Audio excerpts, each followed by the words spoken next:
यानंतर एक मोठी बातमी ती म्हणजे मुख्यमंत्री वैद्यकीय सहाय्यता कक्षानं रुग्णसेवेमध्ये मोठी कामगिरी करून राज्यातील हजारो रुग्णांच्या जीवनामध्ये आरोग्याचा प्रकाश आणलाय। गोरगरीब आणि गरजू रुग्णांना दुर्धर आणि महागड्या शस्त्रक्रियांसाठी मुख्यमंत्री वैद्यकीय सहाय्यता कक्षातून थेट अर्थसहाय्य केलं जातं। त्यानुसार आपल्या सातत्यपूर्ण कामगिरीचा आलेख कायम राखत या कक्षानं गेल्या 1 वर्ष 11 महिन्यात तब्बल 32,000हून अधिक गोरगरीब आणि गरजू रुग्णांना एकूण 267 कोटी 51 लाख रुपयांची आर्थिक मदत वितरित केली आहे। या योजनेचा लाभ घेण्यासाठी मुख्यमंत्री कार्यालयात आलेला एकही रुग्ण मदतीविना वंचित राहता कामा नये याची दक्षता घेण्याचे आदेश मुख्यमंत्र्यांनी दिलेत।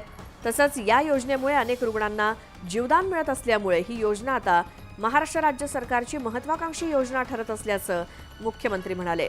दरम्यान दुर्धर आजारांनी ग्रस्त रुग्णांनी मुख्यमंत्री वैद्यकीय सहाय्यता निधीचा जास्तीत जास्त लाभ घ्यावा असं आवाहन कक्षप्रमुख मंगेश चिवटे यांनी केलं।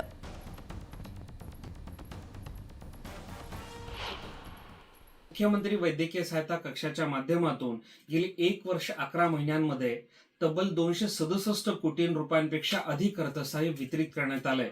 यामुळे दुर्धर आजारांनी ग्रस्त असलेल्या तब्बल 32,000 पेक्षा अधिक रुग्णांचे प्राण वाचण्यास मदत झाली आहे। मुख्यमंत्री वैद्यकीय सहायता निधी कक्षामध्ये एखादं रुग्णालय नव्यानं अंगीकृत करण्याची प्रक्रिया आणि मुख्यमंत्री वैद्यकीय सहायता निधीच्या माध्यमातून अर्थसहाय्य मिळवण्याची प्रक्रिया या दोन्ही पूर्णतः निशुल्क आहेत, याची कृपया सर्वांनी नोंद घ्यावी।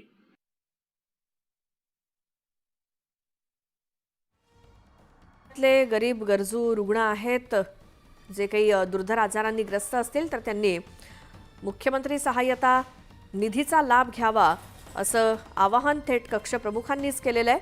आणि आतापर्यंत अनेकांना आरोग्यासंदर्भात अर्थसहाय्य मुख्यमंत्री सहाय्यता निधीतून करण्यात आलेलं आहे आणि या योजनेमुळे अनेक रुग्णांना जीवदान सुद्धा मिळालंय।